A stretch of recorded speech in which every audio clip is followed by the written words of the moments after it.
Hello and good day to you, my 21st century learners. Welcome to 21st century literature, again from the Philippines and the world. We are now on our lesson number 5, and this is our first lesson for fourth quarter. Alright, without further ado, let's begin with our discussion. Okay? So, our today's lesson is literary genre. I know there's a lot of genre going on in your mind right now as you heard, okay, of our lesson today. But hold on, okay, because we will be discussing literary genre or what focuses only from books and the stories that we know. Okay, so we'll be discussing genre apart from romance, apart from comedy, about apart from sci fiction. Okay, so apart from those genre that you are thinking of, okay, we will be focusing on 21st century literary genre. Okay, without further ado, let's begin and let's start with our learning objective. So at the end of this topic, you learners will be able to first identify the varied 21st century literary genres. These are all new. Okay, these are all made with the last 2 decades or the last decade by our contemporary artists. Next, for you to appreciate the 21st century literary genre, not just after this discussion, but for the rest of the stories or literary pieces that we will be discussing going forward. Okay? From our second week up until the peak week for our fourth quarter. Okay? Next, composing a poem following Textula and its features. Hey, I will be introducing to you to Textula later on. Okay? So let's talk now on literary genre. What is literary genre? Okay, so literary genre is a style of writing. Hey, your favorite literary genre, as I mentioned earlier, might be science fiction, might be romance, might be a slice of life. Okay, so that's just for an example. But going deeper on what literary genre is, okay, the word genre actually means artistic category or style. Okay, you can talk about the movies genre, the genre of the music that makes you, you know, crazy, okay, about certain songs, right? You can talk about that. But when you use the term literary genre, you make it clear, okay, to someone you're talking about. You made it clear to everyone that you are talking about books and writings. Okay, bookstores sometimes use literary genre as their way of separating books into different sections, like classics, mysteries, newly, okay, released fictional, non-fictional books. Okay, the word genre actually comes from French. It's a French word that means kind, sort, or style. Okay, and as you can see from my presentation, talks about the form, the content, and the style as well. And also, very important to highlight this that genres allow, okay, literary critics and new students to classify compositions within the larger canon, okay, larger collection of literature. Right now, let's proceed with the four main types of genre. We have the poetry, we have fiction, non-fiction, and drama. Let's talk about them one by one. Let's talk first about what poetry is. Okay, poetry, of course, it's a literature, but it evokes, okay, a concentrated, imaginative, okay, awareness, okay, of our experiences, our specific emotion, right? Response to what? Through language that you chose to use. Okay? Arrange for its own meaning, sound, and even rhythm because it follows a certain meter. Okay? So that's how we create poetry. This is one of the reasons why we have the term aesthetic. Okay? The beauty of using words, it will fall under poetry. Okay? And also, here, as you can see from my presentation, as I mentioned to you, emotional, okay, responses, okay, to what we see, okay, what we read from these poems, from these verses. Okay, also, here, popular poetry types includes, of course, we have haiku, we have pre-verse, we have sonnets, and of course, we have the acrostic poems. Now, I will not be showing you pre-verse because Okay, in Filipino, again, we mentioned this to one of our previous lessons. Okay, we have the Malayang taluturan. Okay, meaning it does not follow a certain meter. Okay, unlike the rest, we have haiku, sonnets, and acrostic poems. Okay, they follow certain format and certain pattern. Okay, so here we have haiku. It comes from, the influence of the Japanese colonialism here in the Philippines. So it follows what?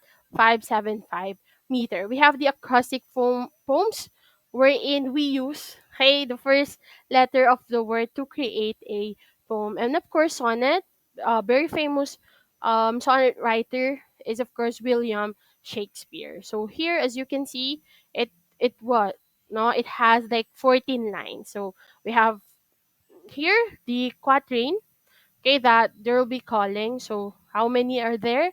So three quatrain, that's times 4 times 3, then it will give you 12 lines. Okay, but it should end with a couplet. Again, a couplet, that's a partner. Okay, lines. So that's 13 and 14. Okay, so a very odd type of format or pattern for poetry. Okay? Anyway, let's proceed with fiction. Everybody's so familiar with this. No? When we say fiction, everybody will agree that this is created by the imagination of the author, and it is highlighted here. No? These are literature created from imagination, not presented as fact, though sometimes it may be based on a true story or situation, but of course the author won't say it. Okay, and the author will use, different places will use different names for the characters to hide it if it is based on a true story or situation. Next, types of literature in the fiction genre of course include novel, short story. Short novels are called novella. The word is from the Latin fictio, meaning the act of making, fashioning, or molding. And a short term, make up stories. Okay? So that's what fiction means. Okay? And here also, literature in the form of prose, especially short stories and novels. I have to highlight this that because we discussed poetry earlier. You know that there is two, types of literature, the poetry and the prose. Of course, poetry, we're talking about poems. And when we say prose, these are the natural, okay, structure when we are writing. So meaning sentences. That's what we follow. Okay, there's no meter, there's no count, of rhythm, in what you are writing. So that's how different they are from one another. And fiction could be either poetry or could be prose, but commonly it's really prose. Okay, that fiction is following. Okay, now the exact opposite of fiction, of course, we have here the non-fiction. Actually, non-fiction is a broad genre of writing. Okay, it encompasses all books that are not rooted in a fictional narrative. Non-fiction writing can be based in history, of course, the stories of the past. So it's so good when you are writing about it, no? Even biography, no? The life of a person, or even your own life or autobiography. It can be instructional, like what we're doing here, and it can offer commentary and even humor, no? The satire that we love, and it can pander also philosophical questions or your philosophical ideas. Okay? If a book is not rooted in a made up or make up stories, then of course you should know that it is non-fiction. Okay? Lastly, for our four main types of genre, we have here the drama. So in literature, the term drama is a portrayal of fictional or non-fictional events, though the performance of written dialogue, again, either prose or poetry. Right? Dramas can be performed on stage, again, on stage or theater stage performances that you know. It could be on a film, it could be on the radio as well. Okay, so dramas are typically called as plays. Okay, and their creators are known as playwrights or dramatists. Okay, so that is for drama or the four main types of our literary genre. Now, let me introduce to you the 21st century literary genre. So these are the new ones. Okay? In terms of literary genre. Let's begin first with the creative nonfiction. We have nonfiction earlier. And when we think of it, not talking about history, narratives in history, and even our own life, how can we make it creative? Okay, so that is where creative nonfiction comes in. Actually, in grade 12, they have this subject, creative nonfiction. Okay, so creative nonfiction is really existing in the 21st century literature. Please take note that it is also called or known as literary nonfiction or narrative fiction. But again, it's a creative nonfiction. Okay, so since it is called as creative nonfiction, meaning these are true stories that are well told. Okay, you just not simply tell your story, but it should be well told.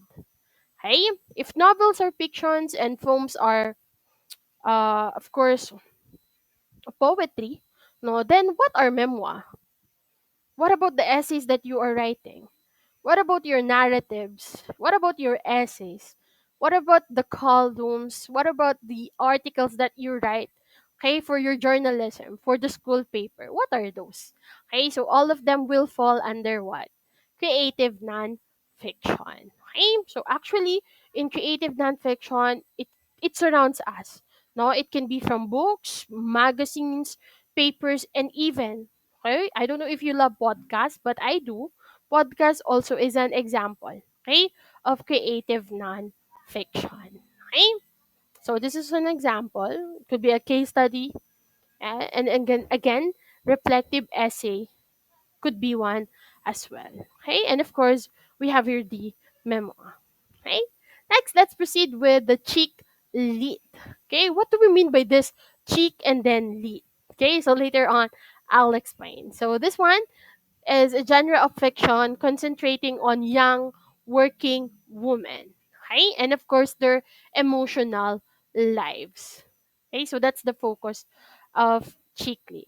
Okay, and mention here, now this is a genre of 10 addresses issues of modern womanhood. Okay, so again, it focuses on woman. Okay, and also contemporary English defines chick lit as the books about young women and the typical problems that they are encountering in their everyday lives, such as their problems with the opposite sex, their problems with their own identity, gender, and their own sex, losing weight, gaining weight, their passion, okay, the works, even their dreams. Okay, again, these are actually books written by women for women. Okay, and then of course it appears to be humorous as well. Okay, the chick lit. Now, some of you might be thinking, why is it called chick lit? No? Actually, chick lit is a portmanteau, okay, of the American slang word. We have the slang American word here, okay? Chick, which means young woman. And then literature is, of course, the shortened term for literature. So that's why we call it as chick lit. So we have some sample stories here. From the Philippines, I think chick lit, no, some stories that will fall under this is He's Into Her. Okay, if you're familiar with Max and the story of Tabe, it could fall under chick lit also. Right? Next, we have here our hyper poetry. So just want to highlight here, hyper poetry includes verse with links to sub poems or footnotes, poetry generators, poetry with movement, or even images. Okay? If you put graphics, if you put effects on your poetry, that will fall under hyper poetry. And all of this should appear in the web, okay, or the internet. So that is hyper poetry. So in genre, hyper poetry is sometimes called a poetry, and as a lot of many names as well. Okay, but it's just the same as poetry. Although what makes it different, it should only appear, okay, on your computer screen as the medium, okay, rather than printed pages. Okay, so that's what makes it hyper poetry. If you want to see, okay, how what no hyper poetry is and how it looks like, I'll be attaching on the description of this video samples of hyper poetry. Please click that. Okay, again, there's no difference from poetry. Okay, the only difference is just that it appears in web pages. Okay, so that's hyper poetry. Don't worry, just please click the link on the description box so you'll see, okay, what hyper poetry looks like. Okay, next, let's proceed with blog. Okay, some of you are maybe fans, okay, of bloggers, okay, on YouTube, okay, or those videos on Facebook, okay. But of course, the idea of vlog with the letter V comes from blog with the letter B, okay. So let's talk about it. So a blog, no, of course, it's a short term for web blog. Okay, so it's an online journal where the owner presents information in reverse chronological order, which means that the latest post should appear first, and of course, the older should be what on the bottom. Okay, part of that web log. Okay, so what are the usual topics when we do blog? Okay, or when we write. So we have the passion, lifestyle, sports, entertainment, the foods, daily habits, books. Okay, that uh the owner of that log wants you to read, okay, and travel, and so many more. Okay, it could be based on what you like and what you wanted to share, okay, to your readers. Okay, so that is a blog. So again, just please see the description box because I will be giving you links for exact examples. But here I have some photos of it. Okay, so these are some now example. We have the interior blog. Okay, in regards in your home. Okay, if you are becoming no addicted to no this house, no the team kahoy, the team puti, okay, that we're hearing, okay, these days. Okay, it could be your personal blog as well. Simply what you're eating in a day. Okay, if whether you're on a diet or you're becoming a vegetarian, okay, that could be. Okay, next, we have here our speculative fiction. What's with this? Right? So, speculative fiction is, of course, a literary super genre, literally and figuratively. Right? It is, again, a super genre and it encompasses, okay, a number of different genres of fiction. Okay? So, this one, no, uh, focuses no on outside, okay, our real world, okay, and of course it involves no supernatural things. Okay, we have futuristic, no, in terms of technology, what could happen next? Okay, after 21st century later, after 21st century, and of course some of the imagined elements that we have. Okay, even parallel universe, multiverses could come in here in speculative fiction. Your speculations, your what ifs, these are the speculative fiction. Okay, when we say speculative fiction, it doesn't necessarily mean it should be long. It could be a short story or it could be a novel. Okay, so long as the genre, okay, within, okay, the content of the book focuses on supernatural theme, futuristic, imagined elements as well. Again, focuses on what if. Okay, something that do not exist here in the real world but could happen on that story. Okay, we can say utopian, wherein problems do not exist. We can say that the story could be dystopian, or in the exact opposite, where all problems exist.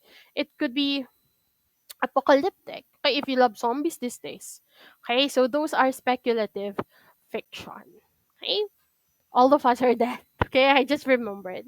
Okay, that new one, and there's a lot. Okay, of zombie movies these days. Okay, so those will fall under speculative fiction. And of course, I don't know if you love Western series. We have Stranger Things.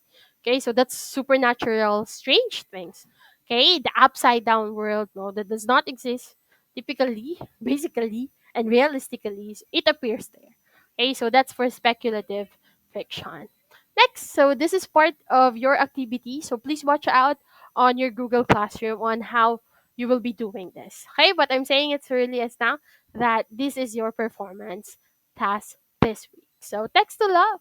Of course, the term comes from text and then tula. They blended it together, and then we have here the term textula. So basically, it's a poem or a tula that you will be submitting or you will be sending through text. Okay? So, but of course, we don't want you to spend money, okay, just to have a load and to text me all your poems. Okay? So we will be using Messenger instead. So that's the same thing. Okay? So text tula. It originated in Japan as well. It consists of about 70 to 100 each words each, and of course, that's because of the character limit when we are texting. Okay, so that is text to la. And of course, what are the themes? Okay, when we use text to la, it could be anything. Okay, unlike haiku that focuses on nature only, okay, or the natural things that happens around us, text to la focuses on everything. It could be fiction, or it could be non-fiction, or it could be about simply expressing your love for someone, okay, your admiration, okay, towards simple things. It could be about your favorite part of your house. Okay, so that's how Textula works. Next, this is second to the last actually. We have here the flash fiction. So what do we mean by this? Flash fiction is a genre of fiction defined as a very short story, while there is no set word count. Okay, that separates flash fiction from more traditional short stories. Okay, so flash fiction stories can be as short as a few words. I love you. I hate you. She left me. He left me. I am wounded. All of this sample, okay, that I mentioned to you, all of those could be flash fiction. Okay, it could be 5 words, 7 words, 8 words, 10 words.